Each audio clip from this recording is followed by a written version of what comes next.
We head to the top half of the fifth inning. West All-Stars in front, 2-0. Our thanks again to Ken Fazio from Tyrus Baseball Products for stopping by. Tim Hott back in the booth. A lot of paperwork, things going on, trying to run this whole operation. Yeah, well, we took a break there for a minute to do our award ceremony, and really a pleasure again to be able to hand an award to my partner, and to, like I said, to hand an award to my partner at Cantor, and my friend Joe DeFrancis, and former teammate and friend Bernie Ellison, all very deserving of their awards, as Vinny Esposito gets behind in the count 3-0. Vinny from the Fighting Irish, 46 years old, from Huntington, New York, originally from Mineola. Joe DeAndrea, the batter, walks to lead off here in the fifth. And Joey DeAndrea, who is helping manage the East Division All-Stars with Mike Bass, both from the Long Island Legends. They're here in place of Frank LaMonica, who is the Legends manager, could not be here due to the birth of his first grandchild. Always a good thing. Yeah, so that we gave him a pass on that one. So DeAndrea down at first, being held on. That pitch lifted foul behind the plate. That'll go out of play as Esposito works his first inning. He's played some first base earlier today as Chuck Voorhees is the batter. And Chuck is, I'm sorry, and just talking about the battery here for a minute, Esposito is throwing to Steve Kelski, who's another Cub. And again, Steve Kelski plays third base, plays right field, left field, catches. He's played second base. He's currently been playing first base for us the past couple of games. Again, and that's not unusual. Again, guys who have been playing in this game for a long time also are able to play multiple positions and play them well. You look at Esposito on the mound. He's not going to blow the ball by you, but he works the ball left to right, up and down. Finesse pitcher. Lefty misses in tight. 2-1 the count. Yeah, Tim, it's funny. We're talking about all these players, and you mentioned some of the ages of some of the players. And, you know, probably 15, 20 years ago, I think you would have had guys 62 years old playing this game. No, I don't think so. But then 15 years ago, if you remember how, you know, when the league started, it started as 30 and over. Right. So just kind of by nature at that point, and not intentionally, of course, you know, the 50 and over, 60 and over guys really felt, probably incorrectly, that they could not compete. What, of course, has happened is two things. With the popularity of men's senior baseball, you've got more guys who have come back to play in the game. And then, of course, the guys who 20 years ago or 24 years ago when we started were 30 and over are now 50 and over. And a lot of them are still playing. So you're seeing a larger group of the 50 and over and 60 and over guys. And those are the guys who have, as I said earlier, been playing for 15, 18, 20 or more years. We started in 1990, men's senior baseball, the original, which was started here on Long Island on weekends by Steve Sigler, started in 1986. So that's now 250 leagues worldwide and more than 50,000 members. But he started originally with 4 teams on Long Island. And for some of the female fans, Steve Sigler, his daughter. His daughter is Jamie Lynn Sigler, previously of The Sopranos. Sopranos, among other things. And then she had a guest shot on Entourage for a while. And I'm sorry, I cannot remember she had a guest part, a regularly recurring part of another TV series. As Esposito has walked himself into a little bit of trouble. That one straight back, and on top, up on the roof. And was that the Carole King? Yeah, that is. No, that's the original. Okay. Under the boardwalk and up on the roof, same melody with different lyrics. Lights starting to take good effect here at Old Westbury. It's sort of a gloomy evening when I stepped outside a little while ago. It is drizzling just enough to be annoying. Slow roller to short. They have time for the fielder's choice. Gets past the second baseman. On his way home with the run is DeAndrea. And on his way to third is Voorhees. And holding at first is Neil Garvey. So on the error. Those bases on balls have come back to haunt Esposito. DeAndrea, who walked the lead off the inning, comes around to score on the throwing error. And the margin is now West 2, East 1. And they're threatening with runners on first and third and nobody out. From Sons of a Beach, number 2, John Goodwin. So John Goodwin from Sons of a Beach with a chance to tie the game here. Infield playing about halfway at second and short. Third baseman, even with the bag.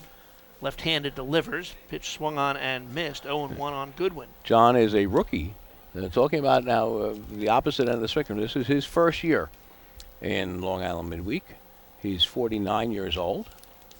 Hails from Kings Park, Long Island. Currently hitting .472 with 13 RBIs, so he's off to a good start. In the hole at 0-2. He works for Brookhaven Hospital as an administrator. And Esposito just needs to get an out here. Again, Esposito not going to blow you away. And they really haven't hit the ball hard off him. A little roll to short that was thrown into the outfield on the fielder's choice attempt. And Juarez playing even with the bag at third. That one off the back of Goodwin as he tried ducking under that pitch. So bases are now loaded. Thought for a minute it hit the bat. Goodwin wasn't even seen that sure. happen before. From the Sons of the Beach, this is number 26, Dick Woodward. Dick Woodward comes up now with the bases loaded, down a run, gets a little bit of instruction from third base coach. Okay, Dick Woodward, 67 years old. It's amazing, just amazing. Works for the, this is a good one. He works for the American University of Antigua College of Medicine. First pitch on the corner, 0-1. Takes a called strike. Not to happy start with off. that. No, and they're playing the corners. Let me see. First baseman is playing up on the grass. Third base about even with the bag. In the middle, they're playing for two. They'll concede the tying run. As Esposito continues to struggle with the strike zone. 1-1 the count on Woodward. Shortstop playing very deep. Trying to keep the runner close at second. That ball foul tipped into the glove. 1-2 now the count on Woodward. Esposito needs to bear down here and throw strikes. A strikeout would be the best for him right now. You want to put the defense in a position where a double play can end the inning. Pitch in the dirt. Nice block. Ball comes to the plate, and Esposito follows up. And now the runners are caught between first and second, but the runner from third takes off to home. He will score. Now they've got the run down between first and second with Goodwin. Moving to third is one runner, keeping the run down in play. Now Esposito faking, throw back to second. Rundown continues. Runner at third now takes off. The throw down to third. Got him! I'm not even going to think about putting this in a numerical sense in that rundown play. That was that started though with a pitch that he bounced in the dirt and ricocheted off the catcher, and the pitcher came back and picked up. So it started with a 1-2-1. Okay. and went numerically up from there. I think we got every number from 1 through 6 in the action there. And after all of that, John Goodwin is still at first base. Still at first base, but one run comes in. That ties it. Run comes in. So 2 runs are in. So Yep. the score should be 2-2 this inning. As they no 3-2, right? Let's see. No, 2-2. No, it should be 2. It's 2-2. Crazy plays screwing up Yeah. everybody.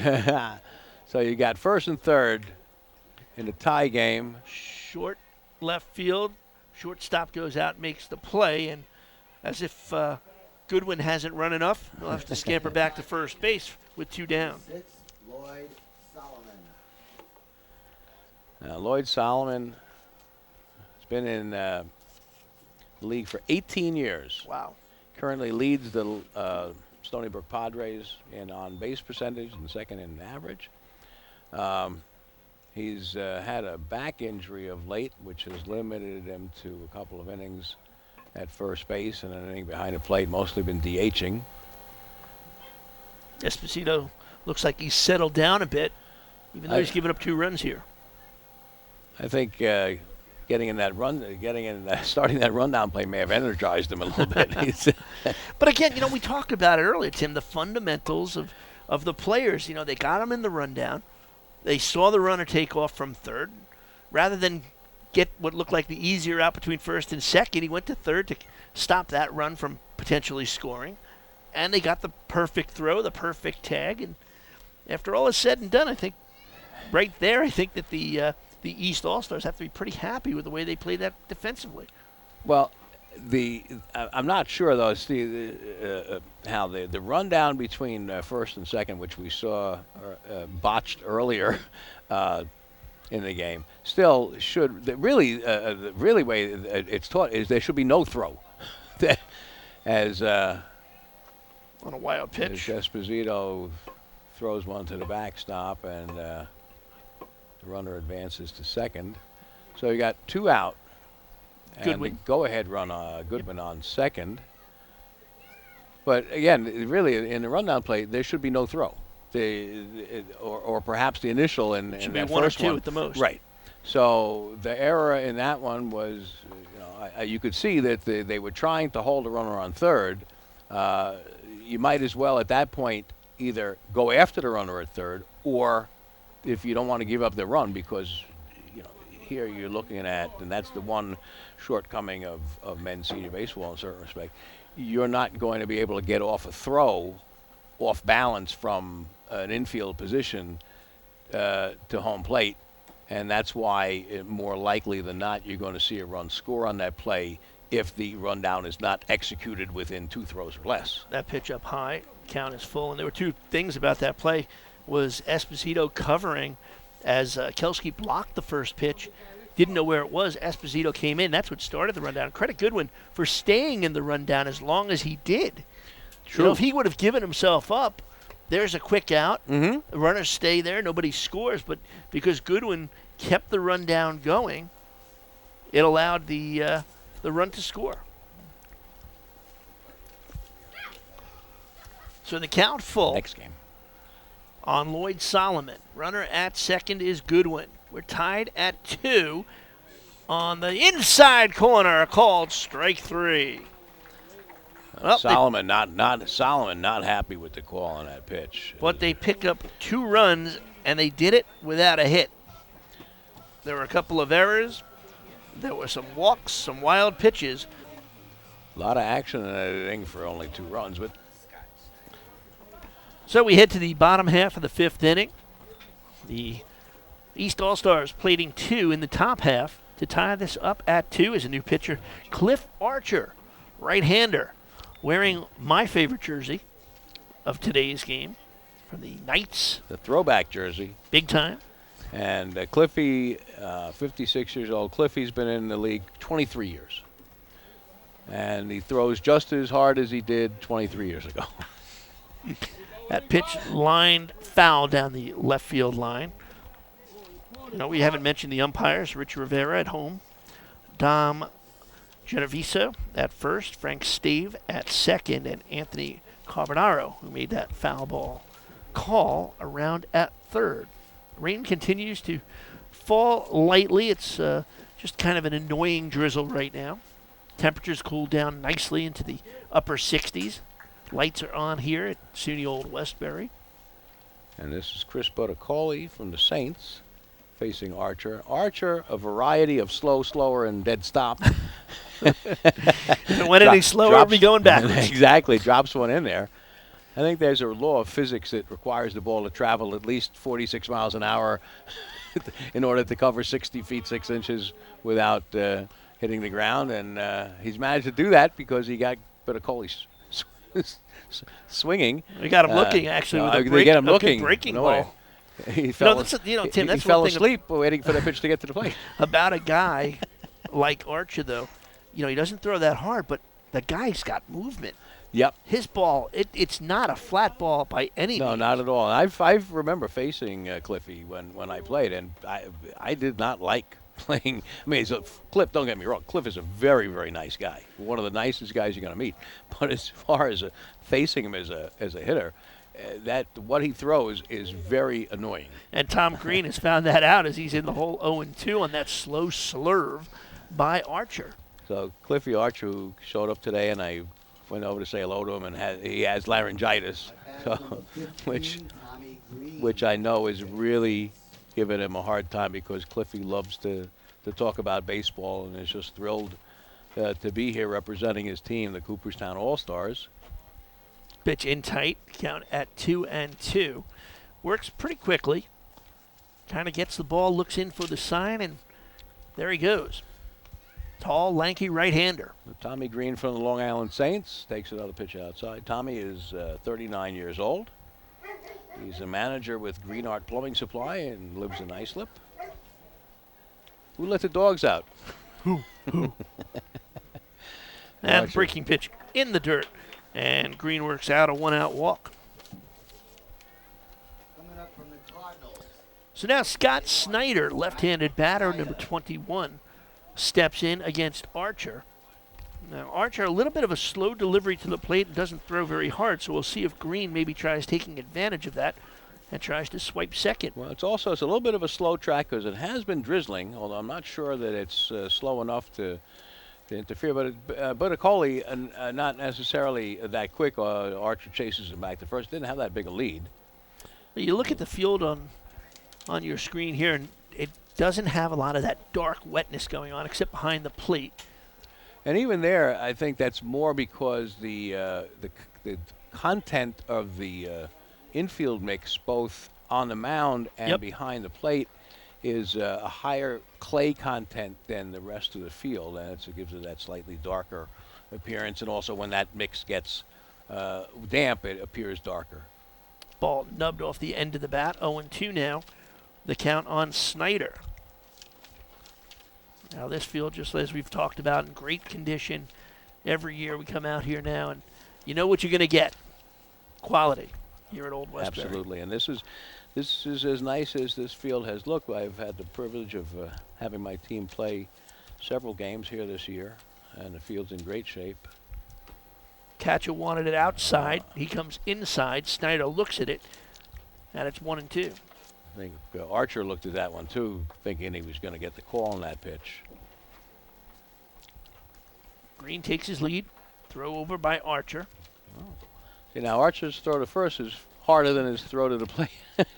Not as much movement. Not as much movement, but faster. So maybe that tells you something about his theory of pitching. So 1-2 the count. Little foul ball. Count holds at 1-2. They come out here. They line the field. The batter's box was pristine. I was down on the field before the game, as I always do, check things out. Perfect batter's box. So often, Tim, a lot of the fields, I don't know if every field that you play on, obviously, is probably not as nice as this. No, probably It's hard not. when you're hitting out of a hole. And the one thing about this field is it is perfectly flat ground. As that ball on the breaking ball, Snyder waits on it, rips it into right field.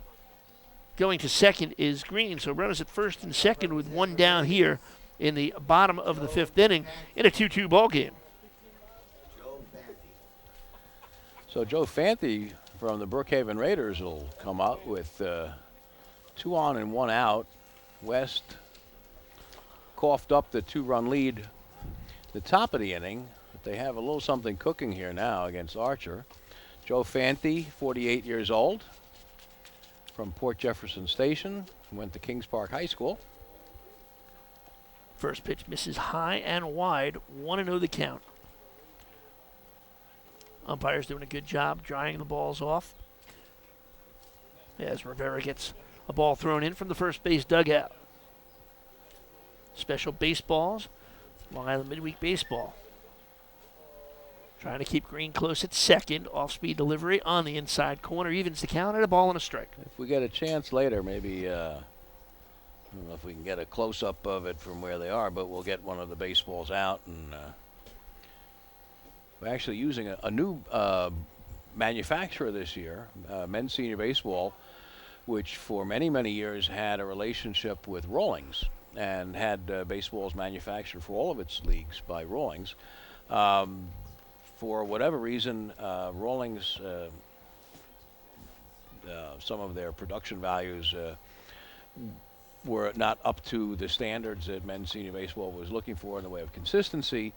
And this year we're using a ball that is manufactured under the Anaconda name, bears the name The Rock, which you may recognize because that name appears on basketballs, I know, among other brand names, as Archer worked the count to full against Ahern. So 3-2 the count. Runners hold. I'm sorry, Defanti. Line drive up the middle, in for a base hit. They'll go station to station as Green holds at third. And with one down, the bases are loaded.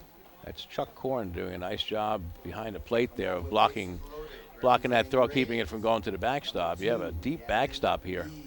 And I'm pretty sure that's Chuck Korn behind the plate catching. So let's see who's coming up here with the bases loaded now for the West All-Stars. Who we got up now, Mr. Cantor? Mead. Okay, we've got Mr. Mead here. So Mead with a chance to really open things up. Little chopper foul of third. 0-1 the count. Gavin Mead from the Brookhaven Raiders as well. The school teacher in East Islip. Went to Cortland. Currently hitting an even 500. He's a center fielder. Where's number 2? And he's facing Cliffy Archer, who has worked himself into a significant hole here. Bases loaded, one out. He needs a ground ball to get out of this inning. Missing outside. Good play, Chucky keeping that Korn ball in front. doing a great job of getting to that one, keeping it from going to the backstop. Again, the backstop here is more than just your basic high school. This is a college depth backstop, which means that if it gets past the catcher, it's going to get far enough away that a run is going to come in pretty easily from third. Ball lifted up into shallow left field. Shortstop goes out, makes the play. Infield fly rule was called, so the batter was out. Runners advance at their own risk. So 2 away, a big out there by Archer as he gets Mead. Mike Rivaric. So Mike Rivaric from the Astros. So Got a chance here. Got a chance here to be a hero. Exactly. As we get late into the game, we can think about, start thinking about who our all-stars might be. I'm going to, right this minute, I'm going to tell you that Mr. Eisenberg, Dr. Eisenberg, is leading with those two circus catches on consecutive plays. Yeah, So- back in the 4th inning. Yep. Jeff Hinman and then Stu Juarez. Right. The catch Both- on Hinman was good, but the one on Juarez was something yeah, special. and both against guys who are on my team, the Cubs. I don't know if that has anything to do with it, as Archer's having a little bit more problems with his control. Mike Rivaric from the Astros, 43 years old, works as self-employed as a roofer. 1-1 pitch in tight. 2-1. Throw down to third. Got him! Wow. Oh, what a play by Korn. Wow, Chucky Korn really on top of things. To end the inning, to Wow. end the threat. No Hero this inning. Don't make a third out. Don't Wow. make the third out at third base. That's a hell of a way to make a third out. So- Chuck Korn picks him off third base. Rivaric stuck at the plate. They can't get the run across, even though they had bases loaded and nobody out at the end of 5 innings of play. We are tied at 2 in this Long Island Midweek Baseball League 35 and older All-Star game.